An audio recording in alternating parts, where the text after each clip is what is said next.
एक कहावत बड़ी प्रचलित है, पहले पेट पूजा फिर काम दूजा, और ये कहावत साबित की है राजस्थान के होनहार नेताओं ने।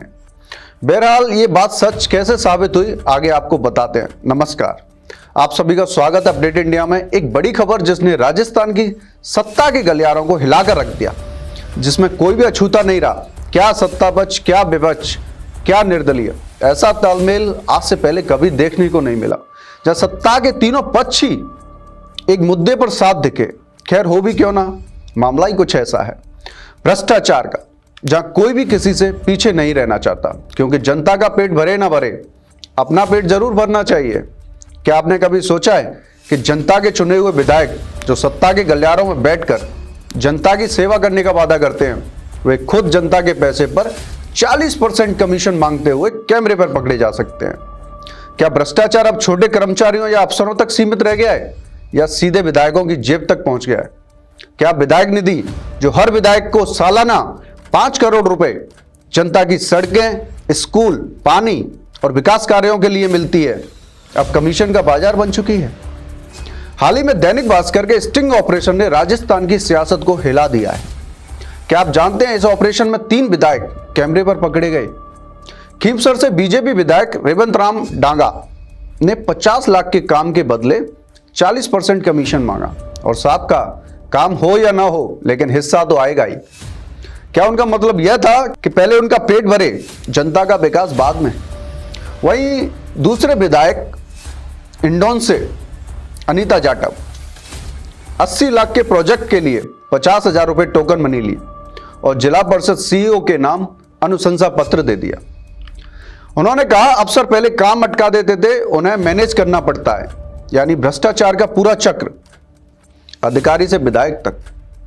वहीं अगले विधायक क्या हैं, बयाना से निर्दलीय रितु बनावत। रितु बनावत के पति ने 40 लाख रुपए की डील फाइनल कर दी। विधायिका ने कहा बजट नहीं है लेकिन काम हो जाएगा। क्या ये सिर्फ 3 मामले हैं, या पूरे सिस्टम में कमीशन 20% से 40% तक चल रहा है? क्या सत्ता पक्ष, विपक्ष और निर्दलीय सब एक जैसे हो गए हैं? गांवों में सड़कें गड्ढों से भरी हैं, स्कूलों की छतें टपक रही हैं, बच्चे खुले आसमान के नीचे पढ़ रहे हैं, साफ पानी नहीं है, रोजगार नहीं है, और विधायक अपना हिस्सा पहले सुरक्षित कर रहे हैं। क्या जनता का विकास 5 साल इंतजार करेगा? क्योंकि माननीय का घर तो कमीशन से चल रहा है ना कि सरकारी तनख्वाह से। क्या हुआ अगर भूख से मौतें हो रही हैं तो? अगर सपने बरसात की बूंदों में बह जा रहे हैं तो क्या हुआ? माननीय को तो सेवा पहले करनी है, जनता की सेवा के नाम पर। क्या आप याद करते हैं, कुछ समय पहले कांग्रेस प्रदेश अध्यक्ष गोविंद सिंह डोटासरा ने सत्ता पक्ष पर टेंडर्स में भ्रष्टाचार और हिस्सेदारी के आरोप लगाए थे, लेकिन अब उनकी पार्टी की विधायक अनीता जाटव खुद भ्रष्टाचार में लिप्त हैं और हिस्सेदारी की बात करते हुए ऑन कैमरा रिकॉर्ड हुई हैं। अब ये स्टिंग ऑपरेशन उन आरोपों के साथ साथ खुद पर आरोप भी लगा रहा है। वहीं इन्होंने सोशल प्लेटफॉर्म एक्स पर ट्वीट कर उन्होंने सीएम विधानसभा अध्यक्ष वासुदेव देवनानी से दोषियों के खिलाफ कड़ी कार्रवाई की मांग की है। इन आरोपों पर जब सत्ता पक्ष से जवाब मांगा गया तो क्या जवाब था? 2 साल में कोई भ्रष्टाचार सिद्ध नहीं हुआ, लेकिन अब कैमरे पर प्रमाण है जी, तो क्या कहेंगे? वहीं मुख्यमंत्री भजनलाल शर्मा ने कहा है कि किसी भी भ्रष्टाचारी को बख्शा नहीं जाएगा। इसके अलावा तीसरा मोर्चा संभाले हुए हनुमान बेनीवाल ने भी ट्वीट कर सरकार पर कई बड़े सवाल किए हैं। उन्होंने कहा है कि विधायकों द्वारा विधायक निधि जारी करने के एवज में रिश्वत लेने का मामला उजागर होना गंभीर प्रकरण है। विधायकों का यह कृत्य संघीय और लोकतांत्रिक व्यवस्था पर भ्रष्टाचार का बड़ा प्रहार है। एक तरफ देश के प्रधानमंत्री मोदी जी कहते हैं कि न खाऊंगा न खाने दूंगा, मगर दूसरी तरफ ऐसे मामलों का सामने आना पीएम की मंशा पर बड़ा सवालिया निशान है। राजस्थान की जनता राज्य के मुख्यमंत्री श्री भजनलाल जी से इस मामले में अपेक्षा कर रही है कि ऐसे विधायकों के खिलाफ मुकदमा दर्ज करवा के प्रभावी कानूनी कार्रवाई सरकार करेगी। वहीं राजस्थान विधानसभा के माननीय अध्यक्ष श्री वासुदेव देवनानी जी से भी जनता यह अपेक्षा कर रही है कि अध्यक्ष जी ऐसे भ्रष्टाचारी विधायकों की सदस्यता रद्द करेंगे, क्योंकि यह जनता के चुने हुए जनप्रतिनिधि इस तरह सार्वजनिक रूप से भ्रष्टाचार करेंगे और उनके खिलाफ बड़ा एक्शन नहीं होगा तो लोकतंत्र की जड़ें कमजोर हो जाएंगी। तो क्या ये बयान सिर्फ एक राजनीतिक बयान ही बन के रह जाएंगे?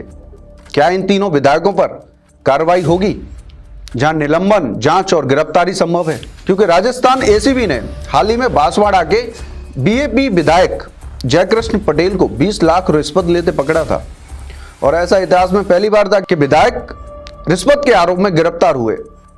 लेकिन इस स्टिंग पर क्या होगा? क्या सिर्फ नाम की कार्रवाई होगी, जहां फिर कमेटी गठित होगी, साल बीतेंगे, रिपोर्ट आएगी, वो भी दब जाएगी, फिर नतीजा वही डाक के 3 पात? तो क्या पार्टियां अपनी छवि बचाने के लिए बड़ा फैसला लेंगी या चुप्पी साध लेंगी? क्या इतिहास हमें कुछ नहीं सिखाता? कोयला घोटाला, चारा घोटाला, 2G स्पेक्ट्रम घोटाला, लेकिन आज भी कमीशन का खेल चल रहा है। ऐसे और भी कई मामले हैं जहां नेताओं की भ्रष्टाचार में लिप्तता पाई गई है, लेकिन कब तक ऐसा ही चलता रहेगा?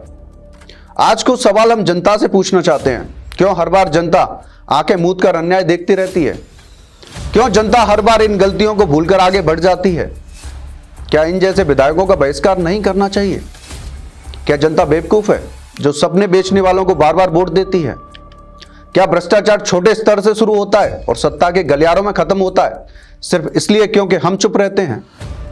क्या सत्ता का साथ हमेशा भ्रष्टाचारियों के साथ रहेगा या जनता की आवाज उठेगी? और क्या आप अगले घोटालों का इंतजार करेंगे? ये सवाल सिर्फ राजस्थान के नहीं, पूरे देश के हैं, क्योंकि अगर जनता जागी नहीं तो भ्रष्टाचार कभी नहीं रुकेगा। आप क्या सोचते हैं? कार्रवाई होनी चाहिए या फिर इंतजार करें कि पहले माननीय अपना पेट भर लें? आवाज उठाइए, क्योंकि आपकी चुप्पी ही भ्रष्टाचार की सबसे बड़ी ताकत है। अपनी राय हमें कमेंट बॉक्स में जरूर बताएं। मैं राहुल टीसी शर्मा, देखते रहिए अपडेट इंडिया।